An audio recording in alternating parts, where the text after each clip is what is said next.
Hey everybody, Jen here, and today I'm going to show you how to maintain your eyebrows.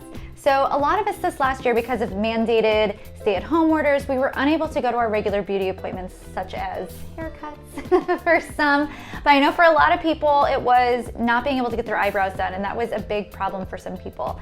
Now the eyebrows frame the face, so it's really important that you know how to maintain them and you know how to properly shape them. So I'm going to do a quick video on how to groom those brows. Now to get started, you need to make sure you have the right tools. You're gonna need a set of tweezers, a spoolie brush, and a pair of little scissors. So Walgreens.com actually has some great little eyebrow kits that you can purchase that are really affordable, and then you get all of these things in one little package.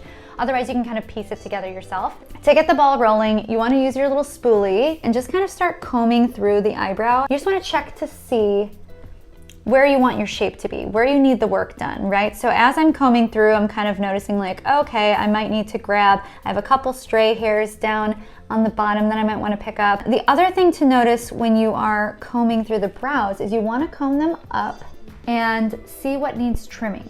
This is a common mistake I find with brows, is that people do not trim their eyebrows. Trimming your eyebrows is kind of essential to making sure the hair lays flat and smooth, and to make sure that you're not going to be over plucking. Sometimes you might have a long hair that is laying across. When you're just looking at it straight on, it looks like, oh, you know what? I just need to pluck that one hair. And you go to pull it, and it pulls out this long hair that could have been trimmed, and it leaves a little gap in the eyebrow.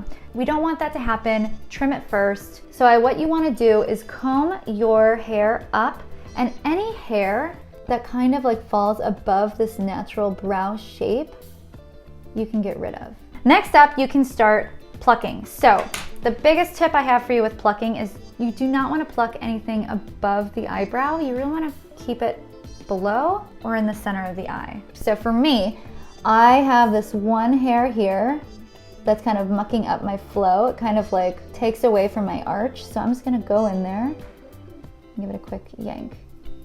Sometimes it's helpful to pluck your eyebrows after you get out of the shower or after you wash your face, so you have that steam to warm up the skin, opens up the pores, so then that way when you pull the hair out, it doesn't hurt as much. If I wanted to, I could just kind of create this little arch shape a little bit more.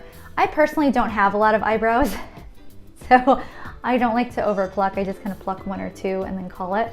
The other major thing that I would say as a tip, as a general guide, is if you have like a mirror or a magnifying mirror, that's fine. Look in it, pluck one or two hairs, and then take a step back. You really want to make sure that you're not so invested into this mirror and so into it that you kind of get carried away. So that's my guide to maintaining and grooming your brows. I hope this video was helpful and that you enjoyed it. If you did, please give it a thumbs up. If you want to see more like it, you can subscribe down below. And of course, if you want to know more about me and my work, you can check it out on my website at jenbrownmakeup.com.